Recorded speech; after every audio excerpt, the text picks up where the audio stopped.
The first time I got to know actually what the EIF was. At that time, I was still working in France in a Société Générale group, and I attended one of this LP meeting. And I met a guy from the European Investment Fund, and it seemed a bit not weird, but I wanted to know more about what it was. So I started investigating a bit, and then I realized that it was something quite interesting. And then I moved to Luxembourg to join PwC in the corporate finance practice. And while I was there, I had in mind that my objective would be to try and join the European Investment Fund, and more specifically in the VC team, which took a bit of time, to be frank. And you know that sometimes we are not that quick.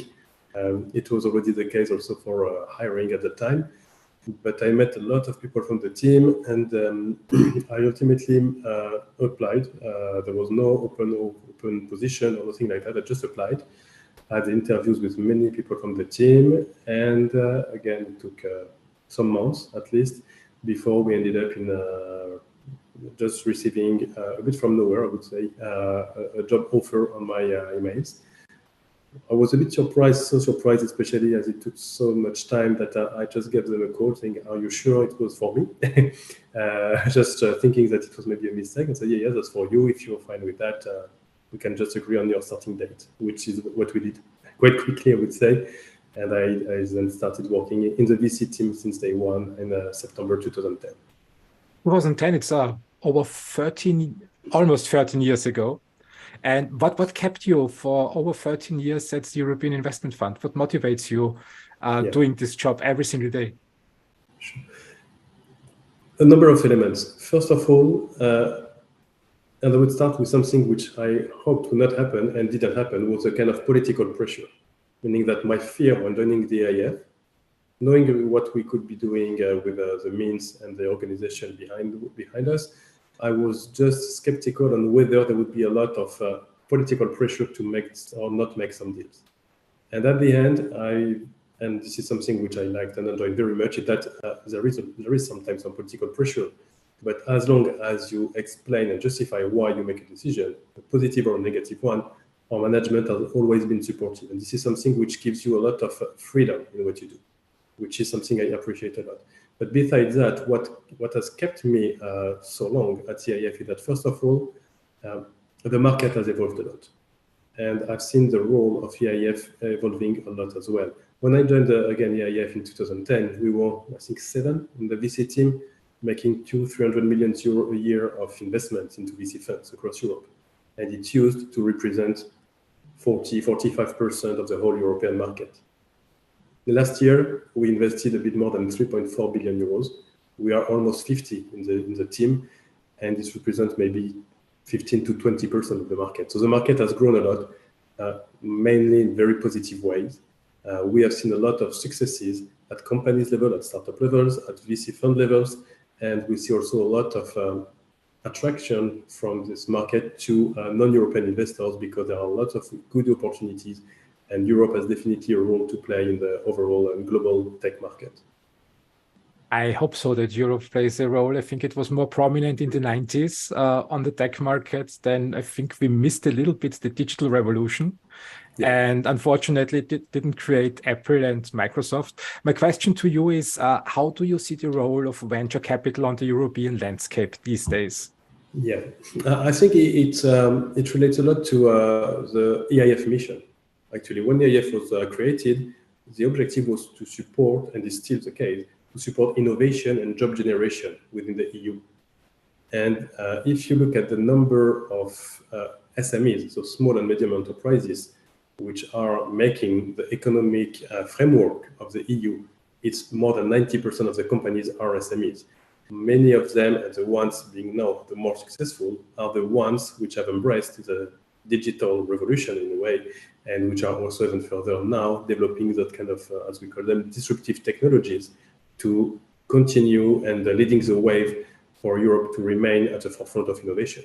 And that's something which I appreciate a lot as well, is that we are interacting with a lot of people from very different backgrounds, from purely financial kind of background, entrepreneurs, technical guys, and we manage out of that, and we manage, or we hope we manage to make it a good place for entrepreneurship in Europe and to support entrepreneurship related to technology. We cannot do anything just by ourselves, but at least as a European institution with significant financial means coming mainly from the EIB and European Commission, we have the means to have an impact and to help the market to set up, first of all, good practice, but more importantly, to support some specific new theme and thematics. Can you give a little bit of perspective of the European Investment Fund on the term technology, deep tech, biotech? I read, I'm coming from this angle that I read an article yesterday where I read we have deep tech, we have digital tech, we have biotech, and I think the terms are very broadly used. Yes. And it would be helpful to have your definition of how you see the tech sector in Europe. Yeah. So first of all, indeed, we keep some of those themes quite broad in definition to avoid being in a kind of a risk-averse selection, meaning that we don't want to have a kind of box-ticking approach. We are making investment decisions. This is something people have to understand. It's not because what you want to do fits with the policy objectives of the EIF or the European Commission that we will invest in your proposal. We are here as an investment team to make investment decisions, meaning that we combine both those policy objectives but also the financial expectation perspective, which means that we try to make sure to the extent possible that the projects we support are the ones which are the better equipped to generate both the highest possible results on those two objectives. It's not something easy, but that's something we have in mind on a day-to-day basis. And indeed, we are active in various fields in terms of innovation. We have split our team in basically two main departments, and which are then split again in a number of sub-teams depending on the different thematics.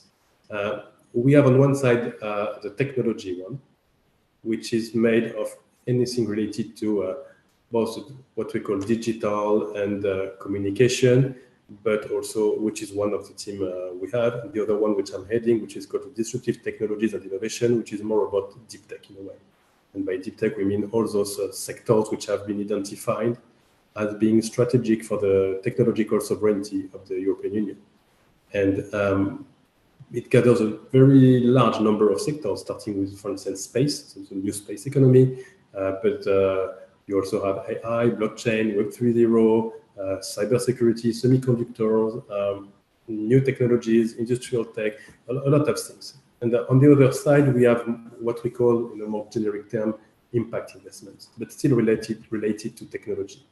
One of the team being focusing on social impact, the other one on climate and environmental impact.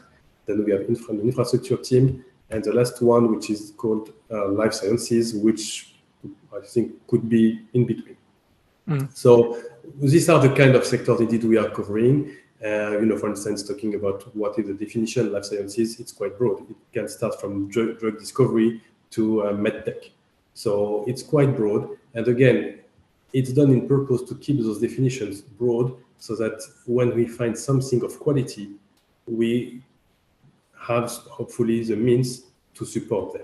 And not telling the guys promoting these initiatives, it's great, but sorry, you don't fit into the mandate for that specific reason or this. So we prefer to have something a bit broader and up to us then to make the good investment decision. I'm curious to learn more about your investment style with the European Investment Fund. You have a wealth of experience from PricewaterhouseCoopers to Société Générale.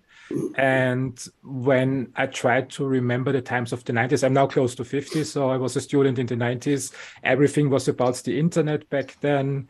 Yes. Then we moved forward. I got into biotech, life sciences. Then everything was suddenly about blockchain, artificial intelligence. Then we had also the term digital revolution. And I'm sure that you experience the same like venture funds, that you have a wealth of opportunities on the market and many people approach you. How do you prioritize your investments? So there are a couple of different aspects to this question. The first one is we don't want to go for hypes. So we go for things which, first of all, make sense and for which there is a market demand. If there's no market demand, either the strategy is too late or too early. So we go for where we can, again, to the extent possible, make sure that there is a market demand, opportunity to make investment, but also divestments, and to generate profit. Because at the end, if you don't generate profit, you don't attract the private investors, and it's not self-sustainable. Because at the end, I don't hope that EIF will be completely redundant, but it would be great indeed, especially for more established teams, to rely a bit less on public funding and being able to attract mainly, if not only, private investors. We know, especially in Europe, it's still not the case. Not that we don't like to back them, but it's a question of having this ecosystem being, again, viable and profitable enough to attract those heavy financing from private investors. When I go back to the 90s, I always had the feeling with the mobile revolution that Europe is playing at par with the United States. And then suddenly China evolved after 89. And I think they did a lot of things right when it comes to technology like Baidu, Alibaba, Tencent, the big companies and others. And I always felt that Europe, in between, we lost it a little bit. So when I look now at our landscape, we don't have these big entities. What's your opinion on that? Why did we see this evolution here in Europe? Or do I just miss some parts of the picture? No, I would say, again, a number of answers to that. The first one, that until the creation of the European Union, it was very much about getting and supporting national champions, which, even if it was the case for the largest European economies like France, Germany, or even the UK at the time, which was still EU, or even before EU, it was good, but definitely not enough to become a global champion. So it started with the emergence of the EU, where you had suddenly a basis of customer of several hundred of million people, meaning that from day one, you were able and allowed and capable of thinking global, because you will not be investing in the future French, Italian, or Spanish champion, but in the next global leader. And this is the thing that we are aiming at supporting. Not that it's the exclusive focus, but we are convinced that we have nothing to be shy of in terms of technology in Europe. What we miss is the capacity to translate research and innovation to market, and then also to expand and grow, because that's something we can come back to that a bit later as well, in terms of sources of funding. There's definitely a big lack in Europe in terms of growth capital as well. This is something that I felt in 2010-11, so right after the economic crash in 2008. And at first I thought I'm incapable of raising funds for companies, and learned slowly, step by step, that we have a huge gap here in Europe compared to the United States when it comes to private funding. How do you see the situation of private funding here in Europe? I would make a distinction between now and up to 18 months ago. Up to 18 months ago, it was continuously improving. We have had quite a large number of successful companies which generated already quite a high level of profit and returns, even though many of them were still unrealized. But there was a very good sign and a trend to go north every year after year. It was just increasing. For the last 18 months, it's becoming definitely more difficult because of the economic context on a global basis. So it's not like if it was only for Europe, it's the case for all the economies in the world. So my hope is that this situation will not last too long. At the same time, you have a lot of people saying that it's in the context of downturn in the economy that you find the best opportunities to invest as well. So maybe there was a kind of inflation before that on the prices, even though it remained far below what you had in the US or in Israel, which are the most advanced VC ecosystem in the world. But still, it had grown a lot, maybe a bit too much to some extent. So now we are coming back to more reasonable valuations, but still we are lacking the appetite from quite a number of private investors. Typically, alternative investments are the most risky assets. Within this, you have private equity, and within private equity, you have VC, which is, I think, the riskiest asset class you can find. So if a big financial institution or asset manager has a line to cut, usually they start with VC, which is a pity, but this is what it is. Everyone knows that in this market. So this is very much depending on the economic cycle. And this is why also entities like EIF and other public investors are here independently of the economic cycles. Because we are not only here to support everyone when things go well, or everyone are the ones who select, but when things go less well or go bad, we also have to support them and to help the ecosystem to not to struggle and to continue evolving, to survive and continue for better days. How you're talking about 18 months ago and now, everybody's writing now about recession and that we will have a lack of funding in the coming years. How do you perceive the reality on the venture market at this point in time? I would say there's a difference to make between the fact that, first of all, we have quite a number of funds which have, dry powder. They raised quite big funds until 2020, 2021, and some of them have just started investing now. So they still have quite a lot of money and they're very careful in what they do. Then you also have a big number of companies, like European companies, who raised very big rounds. And they still have quite some cash on the bank accounts. One indicator I have, but it's a personal one, but it's the number of emails you receive every week about the biggest financing round in this geography, this sector, or whatever. Until the beginning of 2021, we used to receive maybe 4 or 5 of them every week. Now it may be once a month. So we see definitely a big slowdown in the investment path and the raise of capital, especially for bigger rounds. But the best companies continue to raise. It's maybe a bit more challenging, but they continue.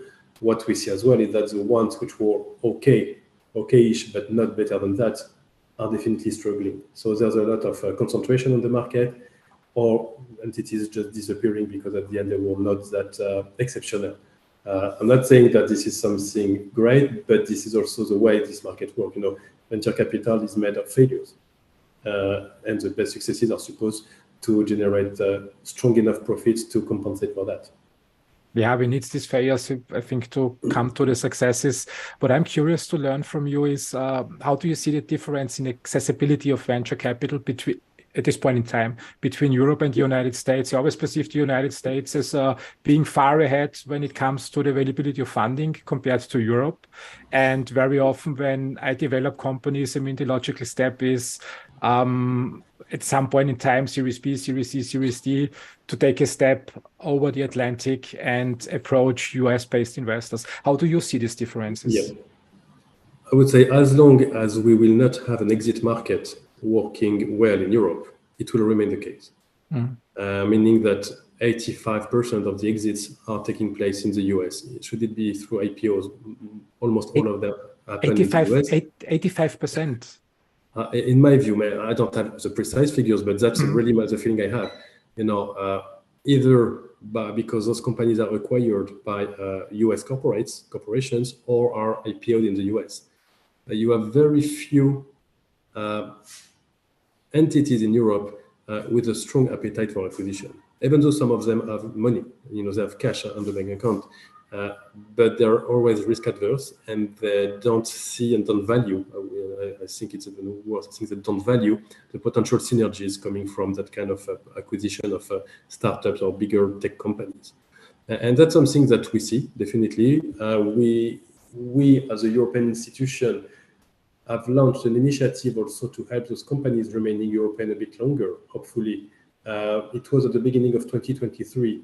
You may have heard about this European Tech Champion Initiative, which is a big fund, more than 3.5 billion euros, dedicated to invest large tickets in funds, European tech funds, investing in late-stage, growth-stage companies. But these funds have to have a size of 1 billion euros at least.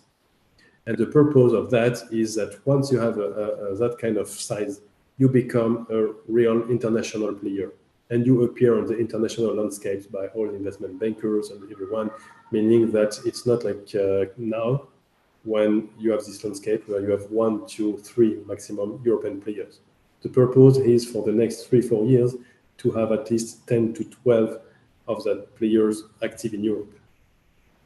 I mean, this would be a great thing because I think we lose a lot of value when the companies are basically forced into relocating to it. On the left, when I look at the map on the left, the global map on the left is the United States, to the south is the UAE, and then we have Southeast Asia, where basically larger entities exist. And the question that I have, and that I haven't found an answer yet, is how can we motivate private LPs at a larger scale to invest in venture funds? You mentioned a fund needs 1 billion to be matched with this 3.5 billion program, but where should they get it in Europe?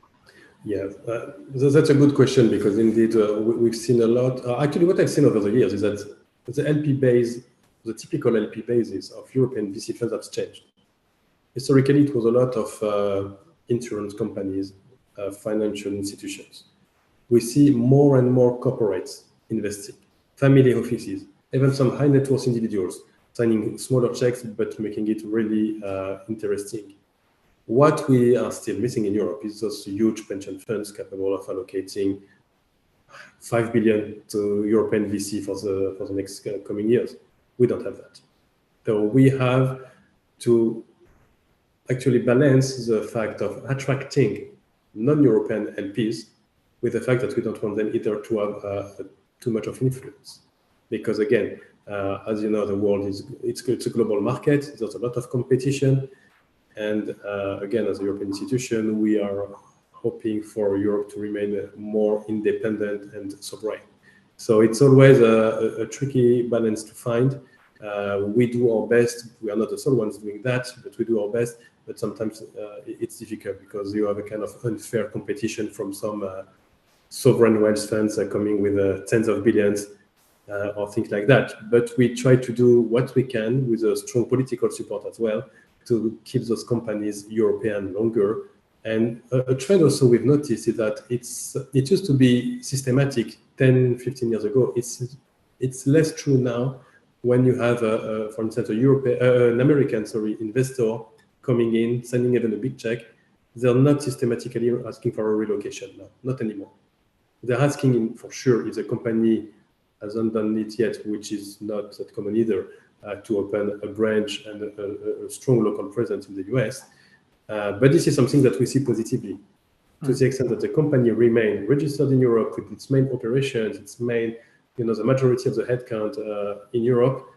We will never prevent a company to expand on an international basis. Otherwise, they will never be able to compete with those GAFA or whomever. Yeah, I think global collaboration is a good thing. It made the last 20 years possible, where I think technological-wise we made a big leap forward. And as long as we can keep peace and global collaboration alive, I think that this tech trajectory should continue. But there is still in Europe this one thing that I would like to explore a little bit more. Mm-hmm. You mentioned sovereign wealth funds, pension funds, also foundations here in Europe. When I look at the US, I always have the feeling it's a no-brainer for them to invest in venture funds. Whenever I have a chance to talk with Europeans, I experience the opposite. So that they are still very skeptical, still very reluctant. Yeah, I think it's mainly a question of mentality, meaning that European investors want to invest in something where they know they will make returns. Then the question will be, what kind of returns? Whereas there's an inherent risk associated to VC, which is a risk not to get your capital back, or even worse, to lose everything. And this is something which mentally, I would say, is not accepted yet by European investors. Not that we should promote making losses, but if you don't take the risk, you will not get the rewards. And that's something which is indeed, I think, a big difference in the mentality, because I think that European investors, usually when they invest in VC, they will not invest in 15, 20 funds. They will invest in 1, 2, 3 maximum. And then for sure, the risk is higher. If one of these investments fail, for sure, it will be much more difficult to generate higher returns. Whereas if you dilute a bit more, if you construct a portfolio which will, theoretically speaking, make maybe slightly lower returns, but with a much lower risk, it should be already a better thing. And that's something which has been done in the US for decades. Investors in Europe started doing that. It has been stopped quite brutally, I would say, for the last 18 months, to be frank. And we see especially some geographies in Europe where it's even more difficult than what it used to be. So I'm thinking about Central Eastern Europe, Southern Europe to a certain extent as well. It's very difficult and complex for them to raise funds.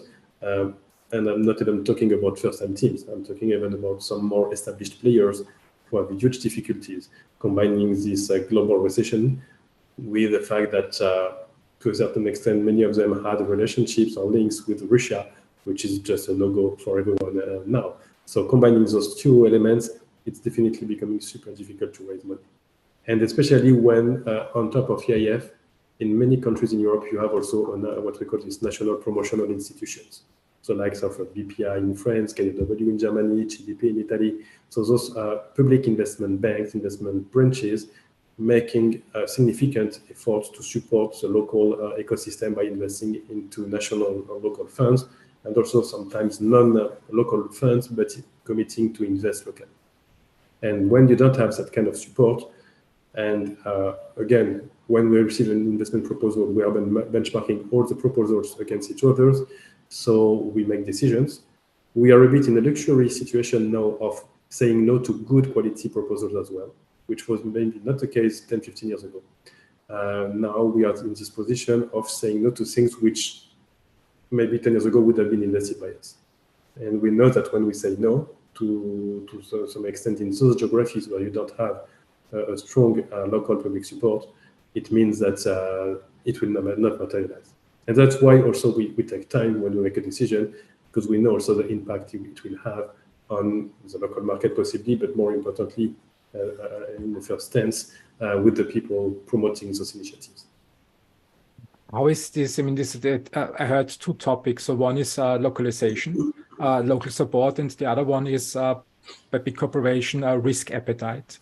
Let's start with the localization. Is this a good thing for deep tech? Because I always experience deep tech and technology as being a global market, and when we have local initiatives, is this helpful? No, but I would say no, but the big but I have is that as of today, still the LP bases are very much national. Putting aside the EIF, it's very much national. In France, you will have mainly French investors, not only, but mainly. Germany is slightly different, where it's a bit more international, but in all the other countries across Europe, across EU, it will be mainly local investors. That's why I'm saying the fact that when you don't have a strong local support, it's even more difficult. When it comes to deep tech, for sure, we need the companies to have a global reach and global support from day one. We are quite active, notably in the space field. In space, you cannot be just local. It doesn't make sense. It will not make sense, and it will not work. We are very much supporting the emergence of new, for instance, launchers, rocket developers, because we are lacking that capacity in Europe. But they need an interaction, and regular and constant interaction with the other players across the world. Otherwise, it will be very difficult to know what is the last, most up-to-date technologies development, and to be able to compete and offer an alternative solution. Can we change that in any way? I mean, it would mean a cultural shift, basically, to break open this national thinking and start thinking more in a European way, to move the companies faster forward faster. Yeah, I think it's changing. And one element which made it change, unfortunately, is the war in Ukraine, where Europe realized that we had too little and too limited capacity on ourselves to offer strong support to Ukraine and to be able to adapt our answer to what happened. So there is a lot of effort put on supporting specific segments of the market, specific sectors on that front, notably, but not only, to help Europe coming back to the position where we should have always been. We would have needed to be at that position forever. We shouldn't have been changing that. there was maybe a feeling which was not adapted to the reality of the market, but no, it's changing. It's changing a lot. There's a lot of initiatives. I'm sure you heard also about this NATO fund, for instance, which is mainly European. So there are initiatives and programs set up to support those markets where there's a lack of support. But again, it will take time.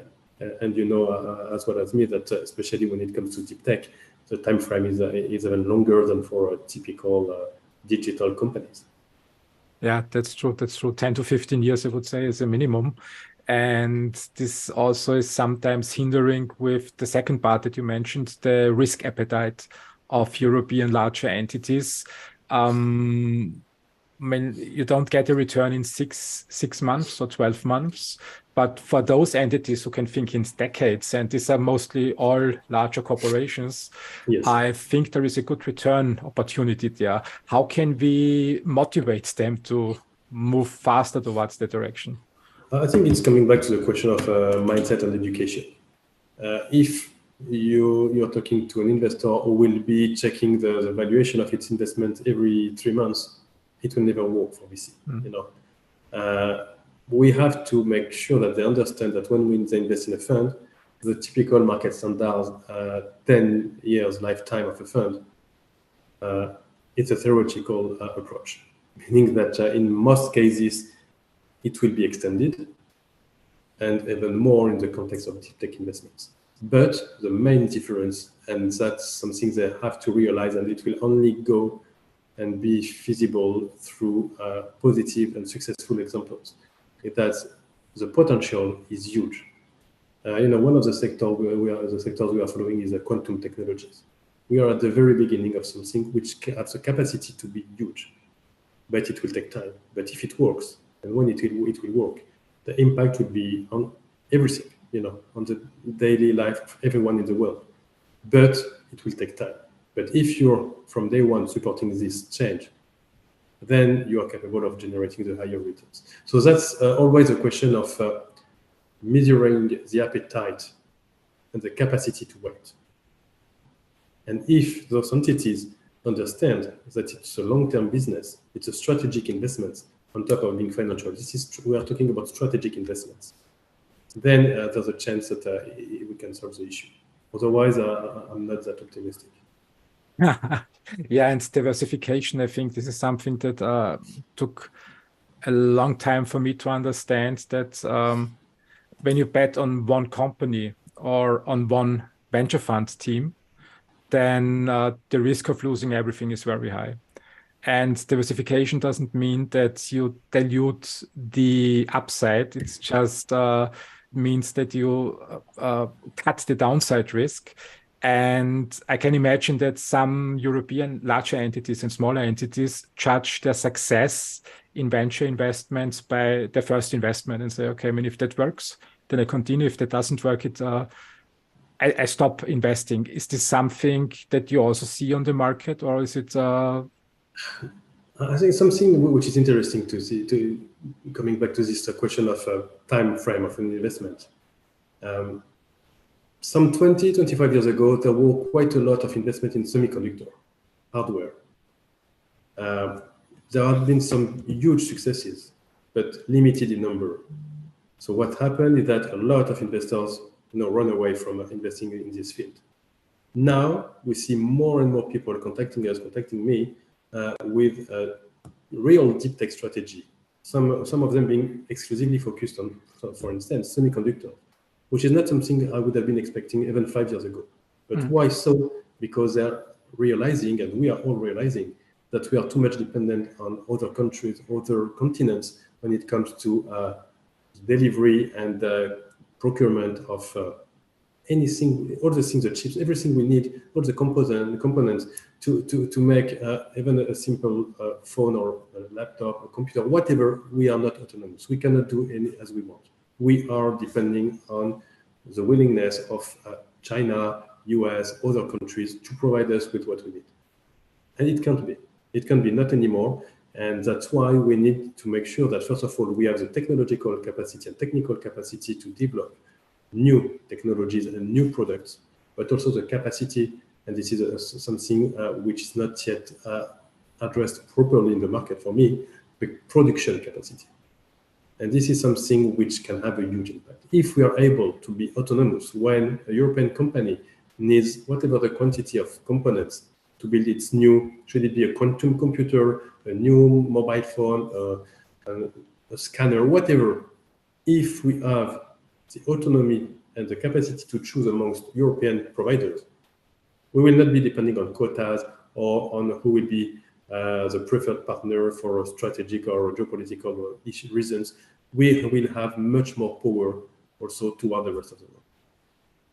But it also, I think, semiconductors also means we need to have a very, very long breath. I mean, this is something that we won't see results next year. So we will see, I think it will 2, 3, 4 decades. It's long term. And that's the thing that, again, same point coming back again to this education. If the investors understand that it's both, actually, like we do at EIF, it's both a financial and policy objective. And if we manage to align them to the extent possible again, so maybe it will be over a longer period of time, but if we manage to show that after 15, 20 years, which is long, I admit and I acknowledge that, it's long. But if we have entities capable of waiting so long, then the results after this initial long period of time will be much quicker and much bigger. But that's something, again, coming to the question of mentality education. And it starts very, very early in the process of financing, something we briefly exchanged before today, when it comes, for instance, to technology transfer. This is something which is definitely lacking a lot of strong, high-quality players. We have a number of them in Europe, but we should be able to do much more. We have huge capacities. I think we have a larger number of engineers in Europe than the US and Canada combined. Really? That's what I found in a report a couple of months ago. So we shouldn't be shy.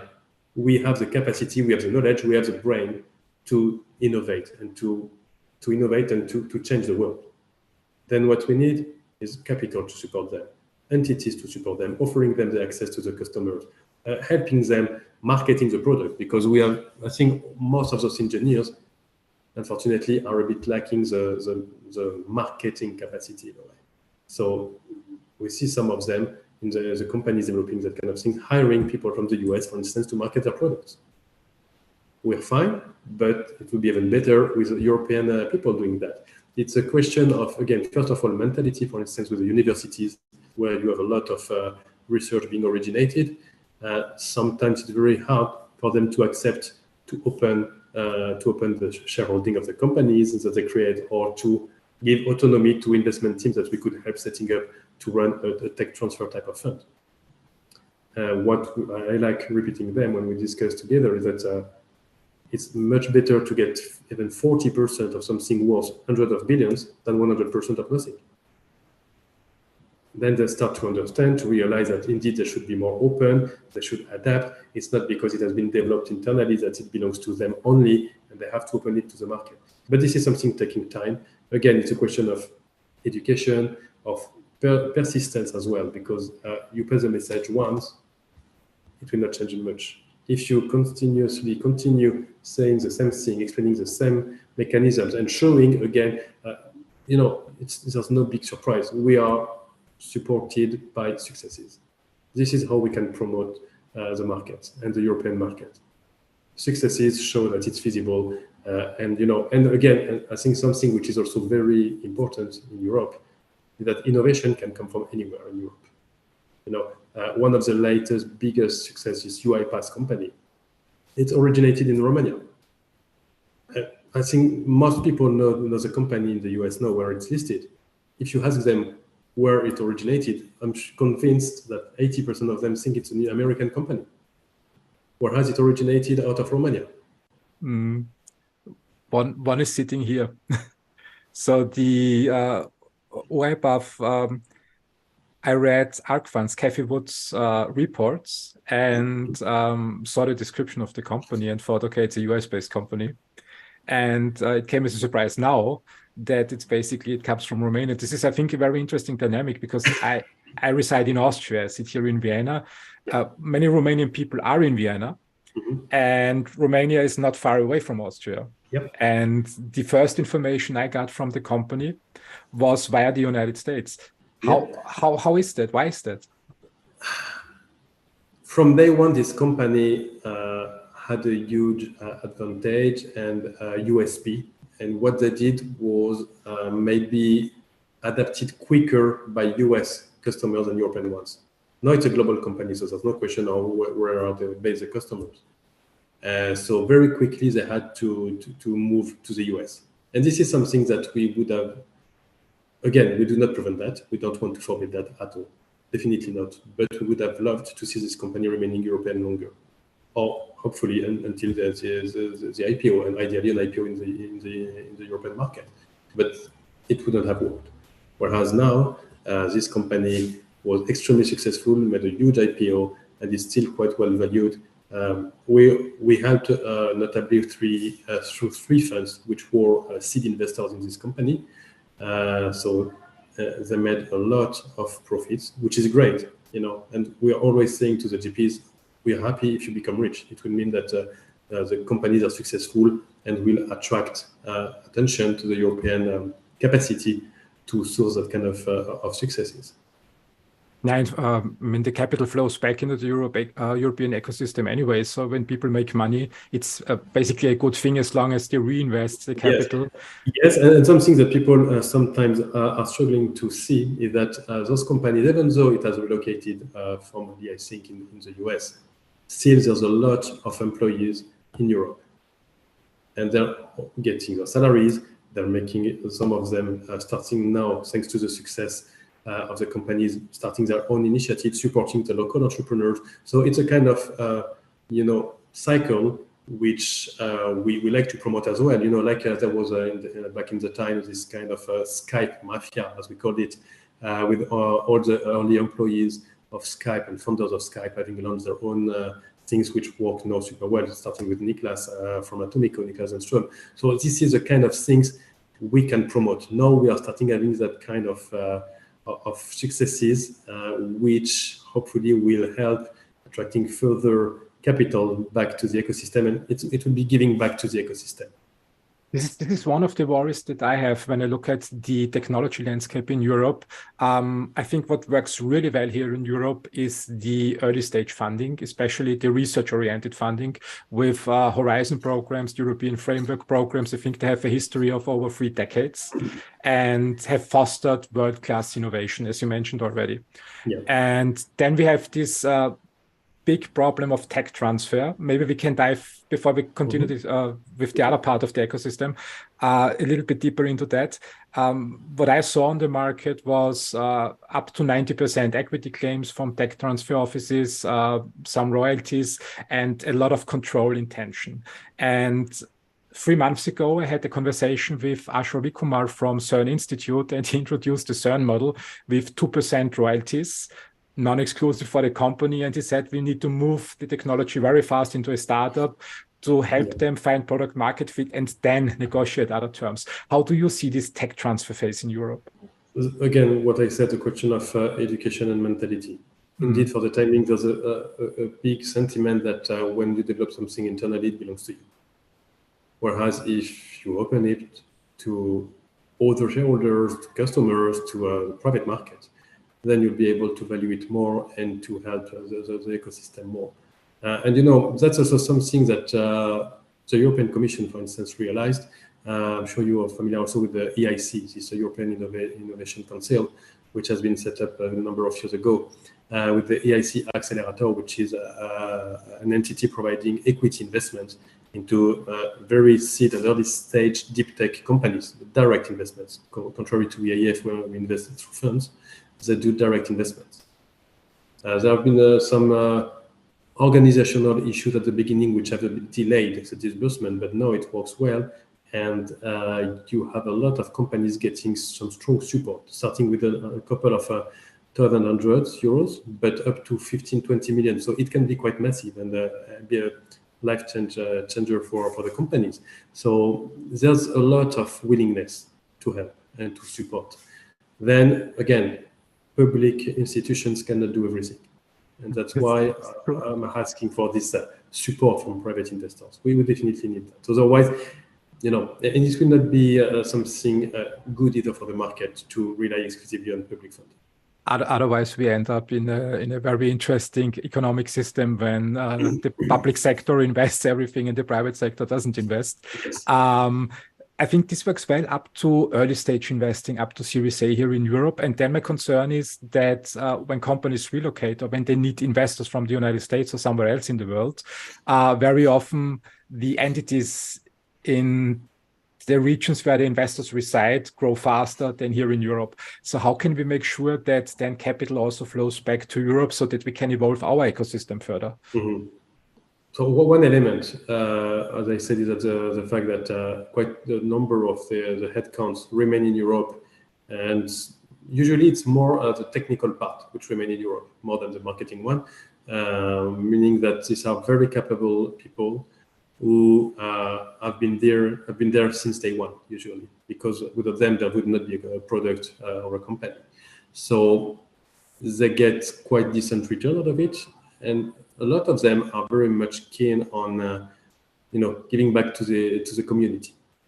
And for that, they are doing investments like they were business angels, but also a number of them are setting up their own VC funds. And this is something we see more and more. People who have been successful, even not as entrepreneurs, but as early employers of I would say not yet numerous, but few has European successful companies. And this is something which is definitely changing the whole thing. Because if you have people with a technical capacity and some financial means to help, you will have a new population of companies that will be much, much stronger. And then from there, the ones that will emerge will be even stronger and have higher chances to become global leaders. So it's a kind of cycle, You need people who have gone through the full cycle to come back to the very beginning. I think entrepreneurs usually do that. And let me just think. I think I never experienced an entrepreneur who had a big exit to simply retire and enjoy life. They always, after 12 months, they come back latest and found the next company. And something interesting as well is that what we see is that those investors who have been backing those companies and who have a strong network in Europe, they have a tendency to prefer not being number XYZ in a big US VC firm, but to launch their own one in Europe. And that's also something which has changed. Actually, I saw that for the very first time, maybe 10 years ago. It was in Poland when we started investing there. I was with a colleague and we had a very strong team made of Polish guys, all of them coming back home, I would say, after successful experiences, mainly in the US and in London. So this is something which is happening. But again, it takes time because even those great initiatives will take years to come to the end and knowing the actual financial results, which is the key element to convince private investors again. So it's always the same rhetoric, You have to make sure that you can grant higher returns to the investors so that they can, in good conscience, I would say, allocate capital to this asset class. Yeah, higher returns. I think this is something that we need to remind people more often, that ultimately investing and entrepreneurship is a lot about returns, creating returns. It's sometimes forgotten. Yes, definitely. Because again, as I always say to my team and to the firms and the GPs we meet, investing is great. I don't say it's easy, but what is even trickier is making exits, especially in the market, which and that's maybe the major and only limitation I had until this current downturn in the economy. That on paper we had great successes, but too little liquidity events, too little cash back to LPs, because at the end cash is king. So as long as you don't get the cash, okay, you have a very strong IRR, TDPI, but what is important is the DPI. How much do you send back to the investors? Because this is how the people will be convinced, how they will convince their management, and how they will get additional allocation to that. Yeah, basically, I mean, but I think it's a red line that I see in startups, in scale-ups, and also in venture funds, that whenever I tackle the topic of how do you create returns, people often sometimes look at me and say, why? What do you mean? I say, yeah, well, I mean, this is the purpose of the company. You need to create return at the end of the day, and Yes. returns that are higher than 10 to 20% per year. How do you do that? It's very difficult because I think sometimes it's a question of alignment of interest. And what you need to make sure when you start investing in a company, especially if you invest as a VC fund alongside other ones, make sure that you align on the objective in terms of time, in terms of financial objectives as well. Because if you don't, sometimes for one of the investors, when there's an offer on the table, it will be great. For the other ones, it will be too low. And then what do? You're stuck. Whereas if you align, it doesn't mean that you have to do everything all together, agreeing on everything. Otherwise, because I believe in the discussion and contradictory views to improve. But if you don't align beforehand, it will be very difficult for everyone. And also something which we see is a misalignment with the founders. This you have to be very clear on. They have to be clear on what they expect, and you have to be very clear on what you can offer. And that's something which is tricky. Yeah. This is so important. This is so important that you mentioned that. This alignment of interests, I think this is essential for any company success. As I said, I mean, when one fund invests and says we need our money back in 2 years, the next one in 5 years, and the founder thinks he's building a company that lasts like Apple, you have a misalignment. When people don't address this misalignment before they invest, it's a whole mess afterward. But it's exactly the same for us as an LP.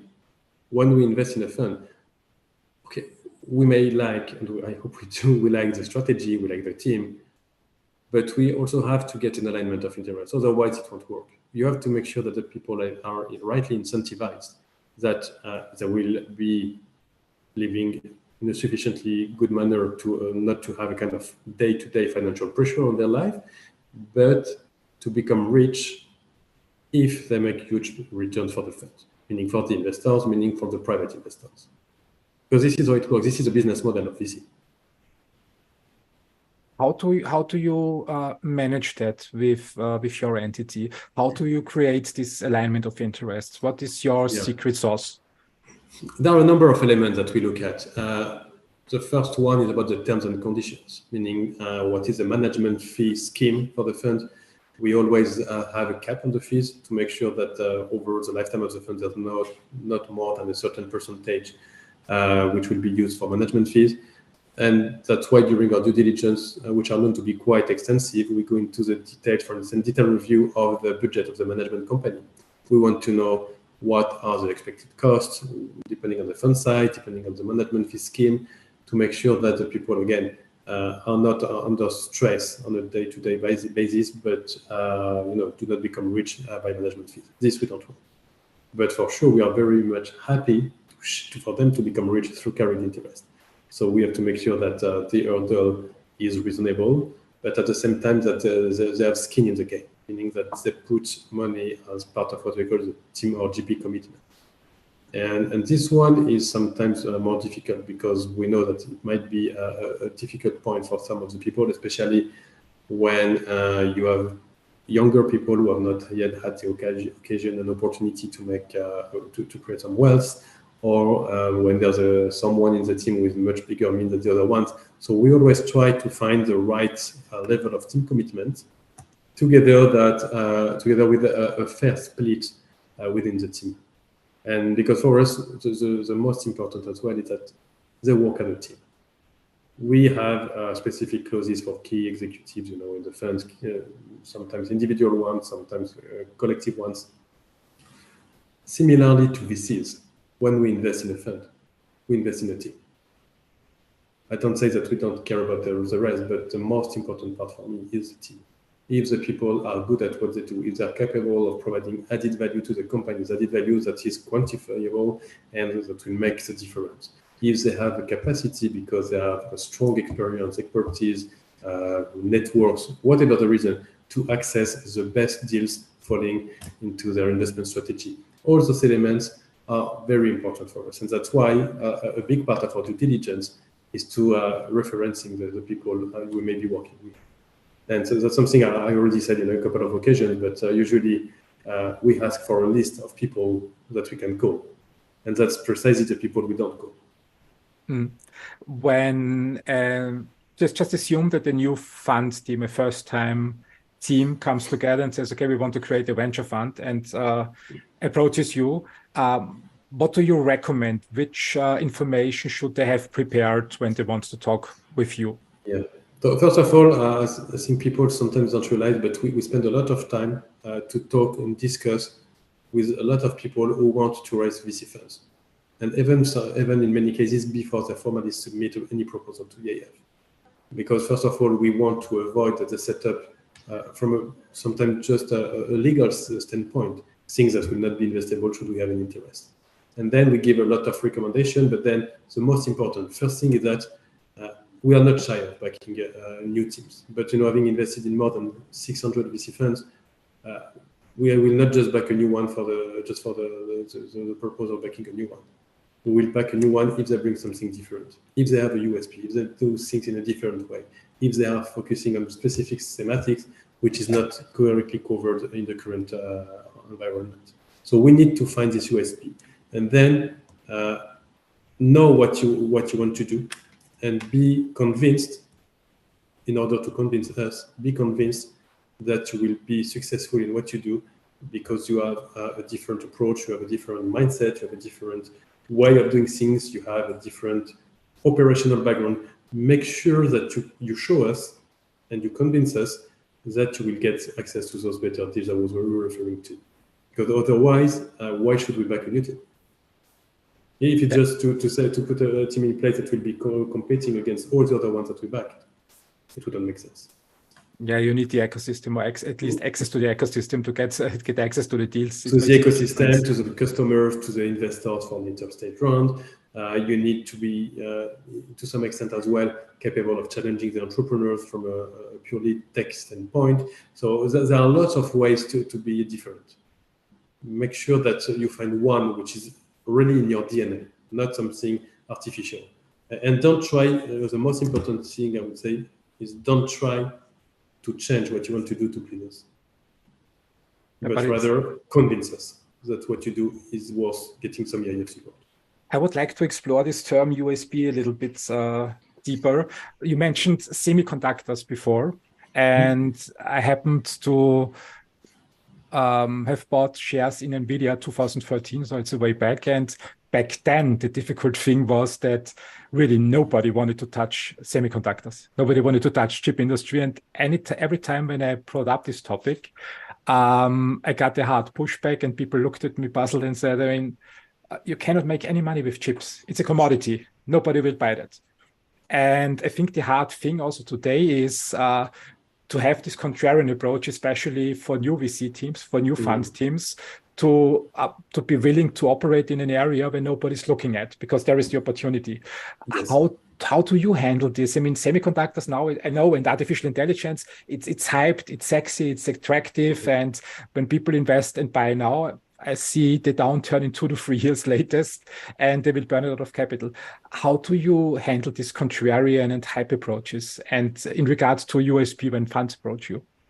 I would say USP is a generic term, but you have different categories of USP. Mm-hmm. The thematic approach is one, but it's not the sole one. For sure, we are currently backing some fully specialized semiconductor funds, but we are also backing some more I would say generalist deep tech players with some specific focus on, should it be space, semiconductor, AI, whatever. And we are also backing a number of purely generalist players, which for a reason or the other have a strong appetite for one or the other of these deep tech sectors. Should it be because one of the partners has a strong background in one of them, or a specific network, whatever. What is really important is that you show and you convince us how you would make return. But I insist on that because, again, being a European institution, many people say, okay, but okay, we are perfectly in line with your objectives, you just have to invest. It's not how it works. It's investment, it's not deployment. So we are making investment decisions based on our own analysis. Will we be 100% right? No, it can't be. But we hope that in the vast majority of the cases, we will be not too far from being right. So we hope that the capacity and skill set we've built internally over the last 25, 30 years to select, assess, and select and support teams, should it be first-time teams or more established teams, we will use it in the interest of the market, in the interest of Europe, and again, for the best players. Let's talk a little bit about the EIF structure. I think in Europe, especially the early stage companies and investors are a little bit spoiled by grants. And I can imagine that some people like me, when they approach you, think first that EIF is nothing different than a grant organization. You spread the money in the European landscape and hope something returns, but you don't demand returns. What's the structure? Maybe we emphasize this a little bit. What's the structure of the EIF when it comes to returns? You are an investment fund. Did I understand it right? Indeed. Maybe just before answering that, one point is that I still recall when in the first years when I was at EIF, some people think, yeah, but EIF backs all the players. It's far from being true, I can tell you. But why some people have this feeling? Because in many cases, when we say no, the fund doesn't materialize. So it means that nobody in the market will ever know that there was an opportunity. So this is one element to keep in mind. Then, in terms of returns, we always have other rights in the funds we back. Should it be a kind of multiple other rate or IR type of other rate, we systematically have one. There's no exception. This is a market standard and a requirement for us. So there's no question of that. So first of all, there's a need to generate returns, otherwise you won't get access to carried interest. This is a very important point. And then again, being a public investor doesn't mean that we are not regarding and looking at the financial returns. For instance, when we have backed a fund manager over one or two generations of funds, failure happens. So it's not because you don't do great returns with one fund that we will not back you anymore. But when it becomes a kind of systematic thing over 2-3 generational funds, definitely we will not back the successor one. We always give a chance, but especially now that it's more and more competitive. And as I was saying, we have the luxury of saying no to good quality proposals. So if we have a doubt, if we think that it's not by design, but more by luck that a manager has been successful, or if there's a breach in some commitments the GPs took in terms of geographical allocation or whatever, we will stop supporting this manager. That's it. And I think that the main driving element for the GPs we work with is that we don't punish them if they make a mistake. But if we stop backing them, I think the signaling effect is strong enough to be a kind of equivalent. You mentioned that you backed a few hundred teams since the EIF exists. Is it possible to walk the audience through one success story that exemplifies how you start interacting with a fund until you close the deal and how you follow up until the fund divests? Yeah, I would say, without giving name, but just in principle, how we work. So should we be already in contact with the team or not before they formally apply? So they apply to EIF, meaning that they send an investment proposal. For that, and contrary to what some people may think, we don't need a fully detailed PPM. We need a kind of 20-25 slide document, a PDF type of document, a PowerPoint type of document. We just need the main elements to be there, which are the investment strategy, then the team. By team, I mean their operational background, educational background, but also investment track record. Then we need also elements on the market opportunity in terms of pipeline, activity in this field, but also exits. So to make sure that, again, investing is nice, exiting is a little better.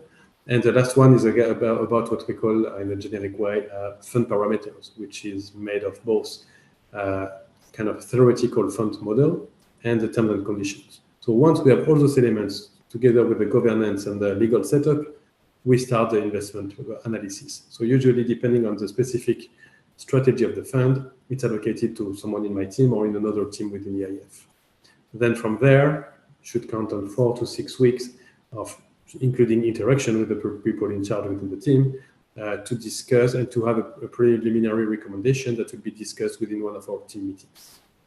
Then at that time, if the conclusion is negative, the manager will be formally informed via a letter, but we always ask and push our team members to set up what we call a kind of update call, where we explain why we said no. The purpose is to hope that next time those attention points will be mitigated enough to potentially reopen the eligibility for us. Second step, if we say yes, then there's what we call the second screening meeting, which takes place in our offices in Luxembourg with a kind of 2-3 hours meeting when we go through the main aspect of the proposals, including the potential attention points that may have been identified, trying to already find ways to get rid of them. After that, again, the outcome is discussed during one of these team meetings. If it's a yes, then we move to what we call the due diligence, which is 1.5 to 2 days in the offices of the GP, spending time on each and every aspect of the proposal. It's quite extensive, quite long, quite detailed, but this is nothing more than a fund-of-fund due diligence. So we include, as part of that, individual interviews with the team members and things like that to make sure that we get to know all the details of the proposal. Because the thing is that what the GPs have to understand is that if the deal team, the team in charge of processing a potential transaction is convinced that we have to make the transaction, they will become your advocates internally. Because we also have to interact with internal departments, such as risk management, legal department, compliance, KYC, but also with external entities, EIB, European Commission. So we are the ones, if we are convinced that we want and we have to make the deal, that will be defending the case, I would say, towards all the other stakeholders in the investment process. How much? What is the majority demand that you have at this stage? Do you need 100% agreement of the stakeholders when you present an opportunity, or is there a majority? No, the thing is that there are different steps, and we can move to the next one if there's an approval, which is not systematically the unanimity, but at least majority. But there's no formal voting, I would say, right at that time. It's more a kind of discussions, feedback, requirement, requests from specific departments to have something clarified or potentially even changed. And that's something and it takes time. And that's why also, I know sometimes we hear on the market that EIF is long. We are not fast, for sure, but we do what we can. We do as well as we can, keeping in mind the fact that the 3 steps I mentioned, first analysis, second screening meeting, due diligence, are the steps which are visible for the outside world. Whereas internally, we have all the internal interim documents to produce, discussions to hold, and interactions to make sure that we have all the elements necessary to defend the case. And once this due diligence is done, if the outcome is still positive, then we go to a board, a submission for a recommendation to commit to the fund. And when we get it, it's systematically conditioned to the fact that we reach a total and full agreement on the legal documentation. So we are talking basically about a process that lasts 1 to 2 years in principle from... I would say, 10 to 14 months, yeah. Oh, that's quick. That's quick. It could be worse, definitely. No, and again, we thought that we were not super quick. We are not fast, but we do, again, as quick as we can. But hearing feedback from private fund of funds, who claim for some of them that it's a process of 16 to 20 months. Indeed, it's not that long. Again, if we could do a quicker, it would be better for everyone, but we just can't, and we do what we can. And I think what is also important is that we have a duty as well, not only toward our stakeholders, but toward the markets. Because we know that there are quite a number of investors who are not I would say sophisticated enough, not with no negative sense attached to that, but we are designed and dedicated to do that on a daily basis. It's our only work is to select and invest into VC funds. Some other investors will do that on an opportunistic basis from time to time. They rely a lot on us. they know usually that when we sign an LPA, it means that everything we need is in. And they know indeed as well that the approach in US is very much different. It's very much GP friendly. It's more LP friendly in Europe. And again, managing and investing EU public money, we pay extra attention to protecting us as an investor. Yeah, I think this is necessary. When I look at 10 to 14 months, I mean, I always say when somebody approaches me for fundraising, 1 to 2 years, 12 to 24 months, expect that just to manage the expectations. If it's better, it's better. But yes, for sure. But yeah, let's say that's the average. Yeah. Yeah. But when I look at these hero stories in 1 month closing, I never experienced that. So. You know, I know some number of US VC funds who send an email saying, okay, guys, this is the new LP of the new fund. You have 2 days to comment, and then we close. Definitely not something we would be capable of processing. But again, this is what it is. You know, the European market is different. We know that there's a quality stamp attached to our signature, and beyond what we do for our, as we call them, our mandators, the ones providing the money to us, there's this duty towards the market, generally speaking. Yeah, it sounds like a salesy comment. You have 2 days to invest, and then the opportunity is gone. So it's like selling cars, basically. Yep. Anyway, when I look on the market or on the websites, we have 2 entities, EIF and also the European Investment Bank, EIB. And yes. Except the last part, it sounds pretty much the same. Can you explain a little bit for the audience what's the difference between the 2 entities? So actually, it's not at all the same. It's the same group. So it's an EIB group, meaning that EIB is the mother company of EIF. So it's our majority shareholder. I think they're holding a bit more than 60% of our capital. But beyond that, in terms of activity, it's very different. EIB was created 75 years ago as the investment arm of the European Union. And from day one, it was designed to support large projects, infrastructure type of projects, public-private partnerships. You know, there's financing, the like of building of roads, highways, bridges, hospitals, schools. It's very much different. What is more and more close to what we do, but still different, is that they have an activity to invest in funds outside of Europe, whereas the EIF is very much focused on EU. And they also have 2 other activities which relate to what we do. One, which is venture debt. So they are providing that venture debt to companies directly. And they are the ones managing and advising this EIC accelerator I was mentioning. So they are the ones processing the due diligences and building the investment case for the investment committee of the EIC accelerator, which is again this direct investment tool, equity investment into a very early stage and I would say very risky deep tech company. But apart from that, from an operational standpoint, we have our own processes, which are very much aligned, but we do our business and we report to EIB for sure. The chairman of our board is from the EIB. We have some board members as well coming from the EIB, so there's a link, definitely. We are also both entities located in Luxembourg, so it's very close, but full autonomy in terms of operations. And on both ends, you need private capital to match your investment. So it's not a possibility that a company says, okay, a venture fund says, okay, on one hand, we have EIF without other LPs, and then we take up venture debt for the company. It can be combined sometimes, but it's not an objective, definitely, meaning that we don't communicate from one team to the other who we are working with and who we could envisage to work with. But what we need indeed is when we invest in a fund, there cannot be more than a certain percentage of public money. So this is something important to know, that indeed, depending on the strategies, there might be some exceptions, but very minimum usually is 30% of private investors, if not more. Only 30%? Yeah, that's sometimes that's a requirement for some specific mandates. Usually it's around 50, but normally it can start from 30, depending on the strategies. So you can go up to 70%? Not us, meaning, no, when I say private, it means non-public, not only non-EIF. Usually we theoretically speaking, we can go up to 49.9%. Mm-hmm. We don't like it very much. We prefer remaining around 20, 30%. We have very few exceptions where we can be even bigger than 50%, up to 70 indeed, but it's very, very limited cases and much more developmental type of mandates.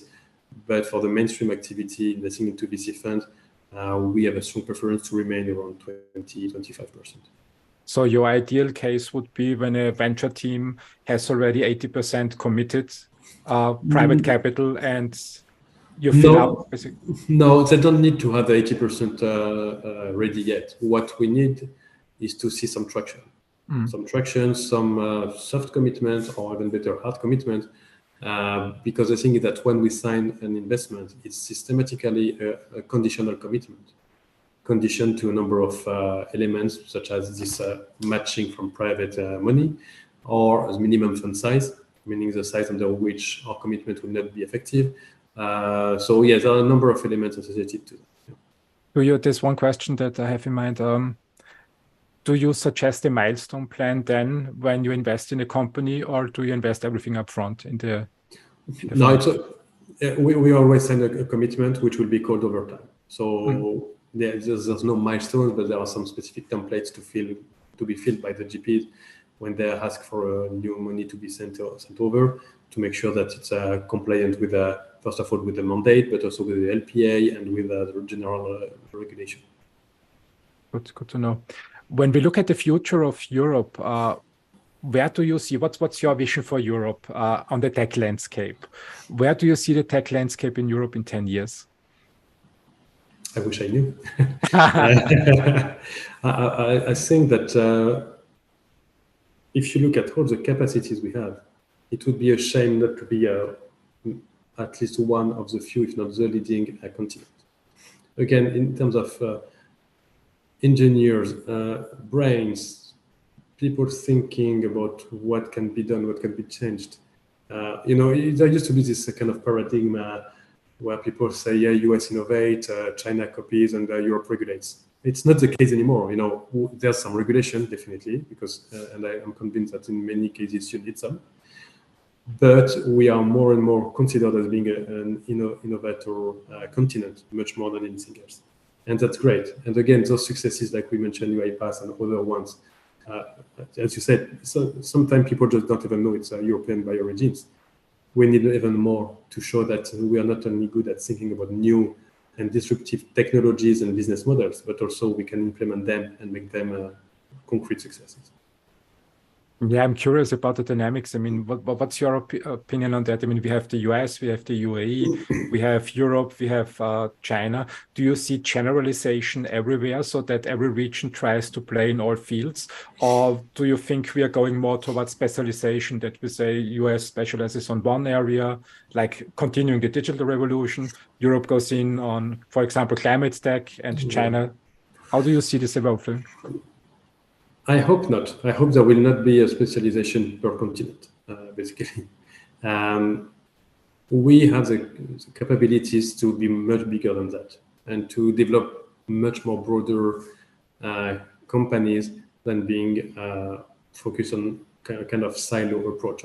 This will not be a good thing. Otherwise, we would still be dependent on the others for specific areas. Climate tech definitely is a big thing now in Europe. And it's growing a lot, and we have a very strong focus on that. And also talking about deep tech again, a lot of deep tech strategies are very much climate tech ones at the end. I'm sure that we are not yet the leading ones, but we have everything to become. But we need to make sure, again, that not only there is a political willingness and political financial support, but also private money. Again, maybe it will look like if I'm insisting too much on that, but it really makes a difference. When you think at taking again quantum technologies as an example, you know that China and US have developed huge plans with very big financial means to support those developments. Europe is still lagging behind. We have very good companies, this French Pascal, where the co-founder Alain Aspect got a Nobel Prize. It means that, it's not like we are doing things badly, but we need to make sure that we promote this, we market this, And we are not shy because we are French, Italian, German, or whatever, not to be able to compete against the rest of the world. And having a more united EU will be even better for it. Yeah, I totally agree to that. I mean, Europe must eliminate the borders in Europe and think as European area. And I think the basic idea of the European Union was working together, collaborating, and ensuring peace via collaboration in Europe so that we don't see a larger war happening on the continent again. And the thing that I think is missing in the next 10 years is still this private capital element, as you said. So we need much, much more companies and foundations, pension funds from Europe investing in Europe. Yes. Yes. Okay. That's what I was repeating. Yeah. Where do you see the role of the EIF in the next 10 years? I think our role is evolving compared to what it was 10, 15 years ago. 10, 15 years ago, it was about putting again the European VC market on the map, helping the players raising funds, raising bigger funds. We've seen a number of much bigger funds compared to what was the case previously. Now, I would not say that the work is done and we need to move to something else. But we, together with other investors, notably the public ones again, we have helped a lot on that. And we will continue. But we will also pay more and more attention to more specialized strategies. Because this is a sense of history and the evolution as well. Should it be about, again, climate tech, again, space, semiconductor, AI, things where, again, Europe is well positioned, has skills, but lacks specialized investors. Not that we only need specialized investors. And this is something also important to keep in mind. And I have a concrete example coming to my mind about a space company, which was initially financed by only specialized space tech funds, but which decided and managed to attract generalist players to lead the new roles. Why is that? Because not only they bring another perspective, but also they show that it can be attractive for private investors, meaning that there are not only policy objectives, but also financial perspective and financial returns that can be expected. And I think it's really important and well done by the entrepreneur, because it shows that those investors, whatever the amount, they will not be happy to lose the money. So they have to make sure that something works. They made their due diligence, their analysis, and they understood the potential. And so, I think it would also help in Europe when we accept that individuals can also have or own a lot of capital to invest when they are visionary characters like Elon Musk, for example, Jeff Bezos. I think this attitude is not so ingrained in the European DNA. No, definitely. But again, talking again to finish answering your question about EIF role, our role will be to foster the markets for some specific sectors. Because first of all, this is why we are here, and also on top of that, we have dedicated mandates to do so. So we need to make sure now that we find and support the ones which are the better equipped. Yeah, you mentioned space. I mean, it would be fun if your activities help Europe to be the first on Mars and not Elon Musk. So this would be just a fun idea. You bring a wealth of experience to the table, and you have a very deep insight into the European landscape and worked with a lot of venture funds, and on the one side, on the other side with big corporations, and then with politicians in Europe. When it comes to decision making, it's something that young entrepreneurs especially struggle very often, or young investors struggle very often. Could you share a story from your experience that helps people to approach decisions? I think what is really important to me is to empower the people. Meaning that as a manager, so I have a team of 10 investment professionals. As a manager, I don't apply any kind of management way or rules that I would not like to be subject to. And starting from there, I give people autonomy. I trust them. I'm not micromanaging. I support them. We have also everything in place within EIF to support our new joiners to understand what we do, how we do it, which is because, investing into a VC fund is something, but doing this at EIF is something else. So you have to know how to do it. I try to give responsibility to the people by trusting them. And, when we have our team meeting, when we discuss the proposals, if we have to change the recommendation, it's fine. It doesn't have to be seen as a kind of failure or mistake made by the person in charge. And my role is indeed based on the experience I gained within EIF, but not only myself, but with the other people who are more senior, to give guidance and sometimes spotting things that you only see because you have already faced some issues, the people from other contexts or whatever. So it's very much about giving them the capacity to make the decision. But if the decision they make is not the best one, let's just reconsider. Maybe it will be changed, maybe not. How do you handle that within your team? I mean, when you give people autonomy, nobody's born perfect, and everybody goes through a learning process, which means people will have their successes, but also will make mistakes and experience failure. How do you handle that as a leader in your team?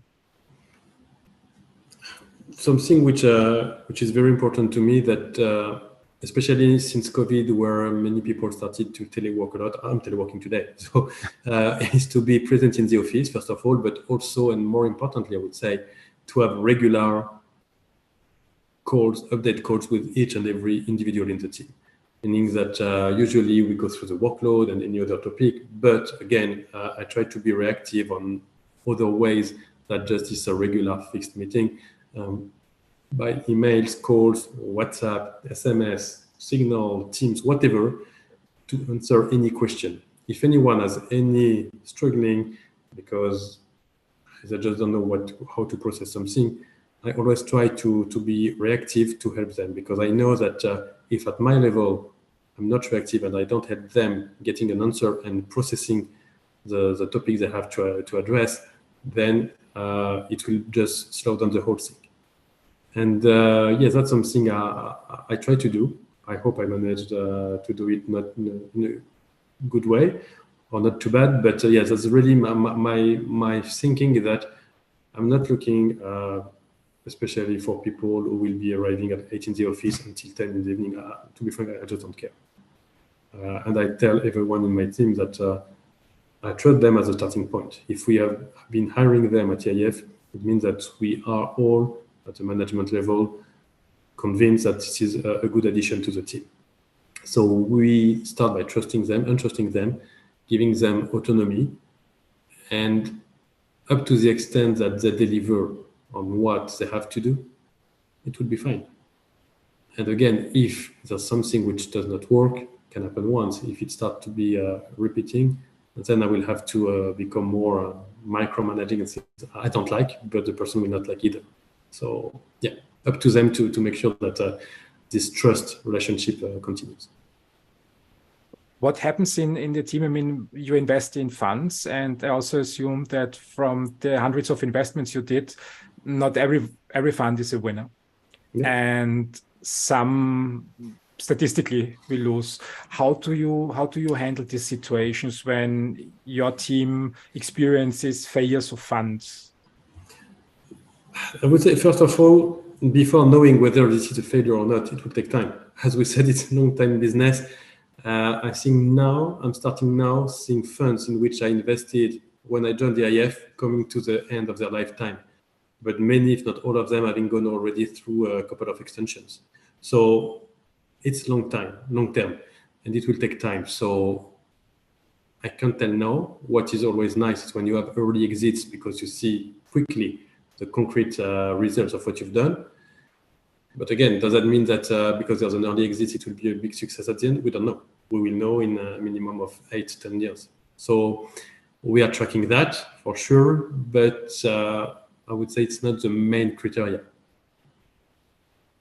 When I think about growing companies and growing funds, I think the starting point is always one founder, one fund manager, then they start creating a team, the team grows, then they start investing, or when it is a company, they start hiring people, and suddenly you have an ecosystem that you have to manage. And EIF is in that situation. I mean, with a few hundred funds and the funds invested in other companies, you basically shape the European tech landscape with your activities.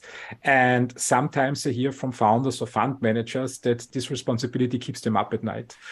What's your secret to handle this responsibility internally in you? First of all, it's a shared responsibility. Definitely not relying on me only. So that's it already helps. But the thing also you have to know that when we invest, again, even though we are acting as a fund of fund, we do not have a legal entity as a fund of fund. We are managing money from various sources, the main ones being the EIB, European Commission, and the the German Ministry of Economics. And they have their own objectives within the mandates. So it helps already, deciding on what we will be doing. And then, we all in the management team, we are all experienced at EIF for many years. We are paid for that. This is part of the job, so we have to live with it. Sometimes do we make mistakes? Yes, for sure. We did, and we will. No one is perfect. But then the important thing for me is if you make a mistake is to try and correct it. There are funds on which we passed for reasons which at the end appeared to be, maybe we should have done that. Then we come back for the successor generation. It's not a major concern to the extent that they managed to raise the first fund. Sometimes you will never know if it would have been a good thing or not. But again, why it's not preventing me from sleeping? Sometimes it does, to be frank, because, it's easy to say, yes, everything goes well, we invest. But in many, many cases, we say no. Sometimes the proposals are very, very bad quality, and it looks like if it was done overnight, so it's not that of a big concern. And the GPs or the people expect a rejection. But for the good quality one especially, it's super difficult because you know that it may mean that they will have to change their career path. And this is why, again, we spend time on each and every proposal, and we spend time also explaining why we say no. And sometimes I can tell you some of those calls are not going well. It's not a kind of friendly call. But this is what it is. If every VC was saying yes to each and every entrepreneur reaching out to them, it will not work either. So this is what it is. We are paid to make an assessment on the proposal and on the team. And sometimes the proposal is nice, but the team doesn't fit. Or on the contrary, sometimes the fit looks great, but what they want to do has nothing to do with their experience, knowledge, and capabilities. So it's always a question of passing the message in a constructive way. And, no later than earlier this week, I had one of those calls where we explain why we say no. The people in front of us, luckily this time, understood well, and say, thanks for the feedback, we'll work on it and come back to you, which is perfectly fine. We never say no forever, So it's not like if we were closing the door and that's it. You don't have a single chance to submit to EIF. Indeed, when we say no, if you want us to reopen the case, we need to see some major improvements. If we don't, we won't reopen. But if we reopen, it may be that we say yes. But if we say no, it's more complex. Maybe it would be only for the fund number 2. But we have also many examples of funds that we initially rejected, but with constructive feedback, explaining what we would like to see to say yes for the next time. And it worked for many, many of them. So it's, again, trusting the fact that we are investment professionals who are doing our best to make the best selection possible. Yeah, investing is an emotional game at the end of the day. I think this is similar for public investors and private investors and institutional investors. I think it was Manish Paprai who said at the end of the day, you have to realize that 95% of the investments will not work out, but the 5% will. And with the 5%, I think he used the words, you smell very nicely because they will go exponentially. Mm-hmm. And the 95% didn't matter. And this is a balance between, in my opinion, between optimism and critical thinking. How do you balance that in your team in the decision-making process, that you on one hand are critical to opportunities, but on the other hand you still stay optimistic? Because I mean, you can also say 95% won't work out, we don't invest anymore. Yeah. No, I would say 99% of failures seem still a bit too high. But by design that in VC, you will have fewer successes, but big enough to compensate for the remaining portfolio. That's the way it works, or it should work. Does it work systematically? No. We have some funds where you have a systematic 2-3x return on each and every line. It happens.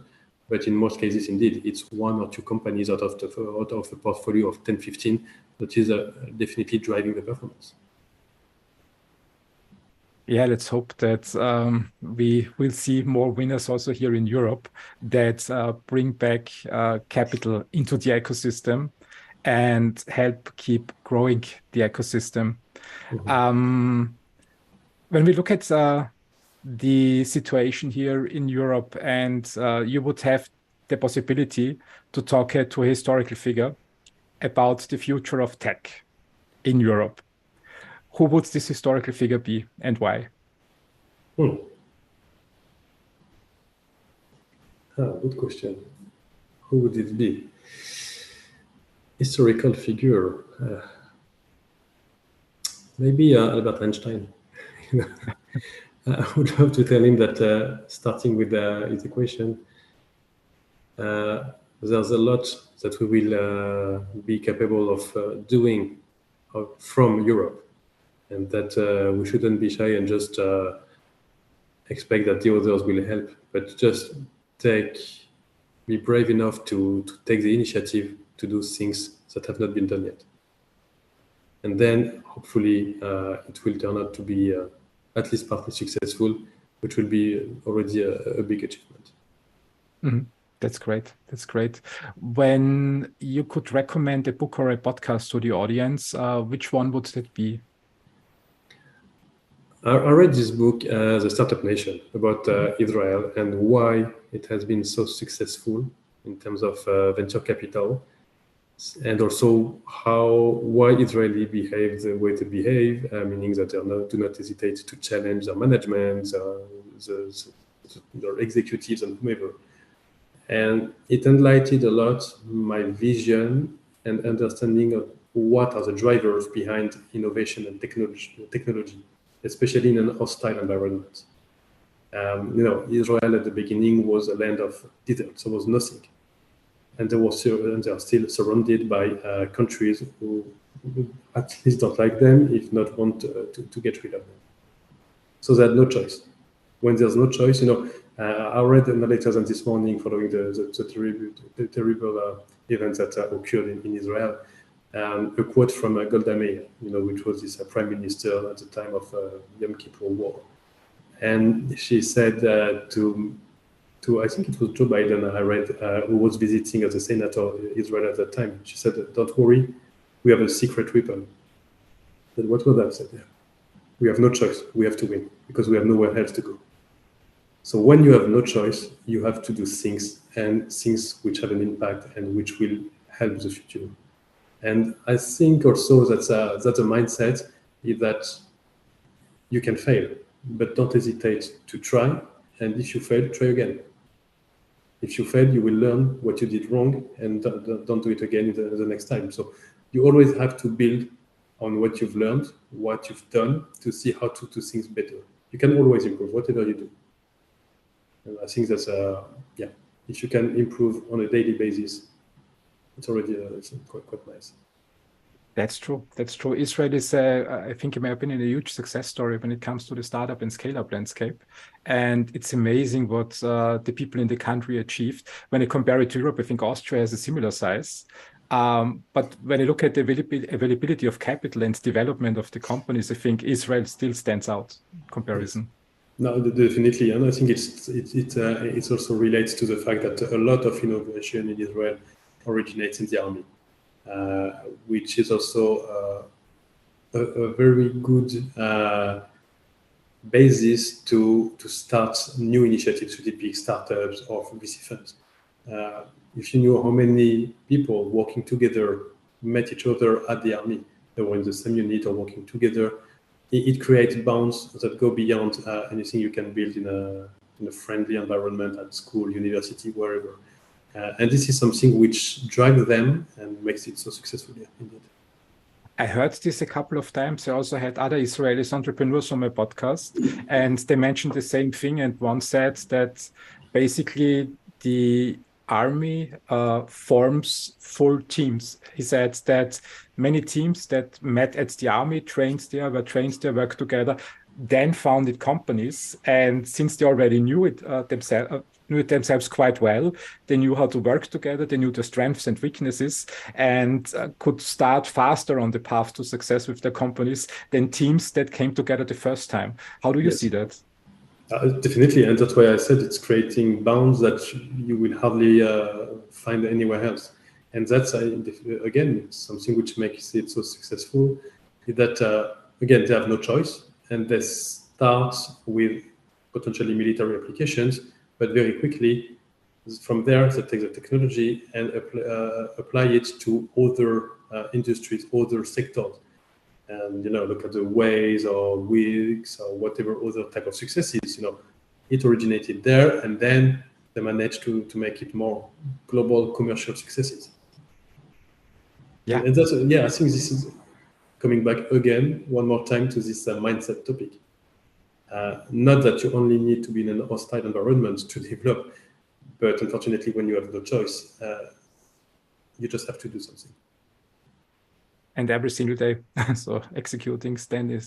I mean, when you look at Europe, I mean, we have everything here, but a lot of people are trapped in this, as you call it, mindset, but they are trapped in this negative mindset that they complain about a lot of things, but don't flip the switch and start acting and start moving forward. And I think this is the huge difference that entrepreneurs have, that they say, okay, I see the problem, but I do something. Yes, yes, for sure. And again, there was historically this feeling in Europe, more than a feeling, this behavior that when you fail somewhere, you're done forever. Whereas in the US, in Israel, when you fail, you learn, and then you do better. And this is the main difference. In my view, my point of view, that once we will be able to change this, then we will be playing at the same level as the other ones. And you see more and more people trying to do this. You see so many young people trying this entrepreneurship way, or going into more technical. I don't know if you saw those reports and polls on the companies where students want to work after once they finish their studies. It's not anymore in those big companies where you can stay for basically your lifetime if you want. They want to go either to learn their own business or to join a very dynamic, smaller entity. It shows that it's not anymore the case where you will have maybe 2-3 companies over your whole career. You will have maybe 5-10. I'm not a good example for that, but as long as I like what I do and I think I can have an impact, whatever the size of this impact, I continue doing what I like. I will be 13 years at the EIF, you stand out the career. When people tap into the startup world and start working with early stage ideas, they probably have 13 companies in a year. So, I mean, a lot of ideas won't work out and people have to be flexible. What you mentioned about mistakes, I mean, I remember my school days here in Austria as basically being punished for making mistakes. And when you look at a startup company, you need to accept that you will make a lot of mistakes because you don't know, and it doesn't matter as long as you fix them. How is the school system in Israel in that respect? How do you train the kids when it comes to making mistakes? Yeah. I think the approach is very different, for instance, compared to what we have in France. So I'm French originally. I grew up in France, and I still recall some friends who were struggling with some math or French lessons. Very quickly, they were kind of singled out and with very negative comments, and not pushed or offered other options.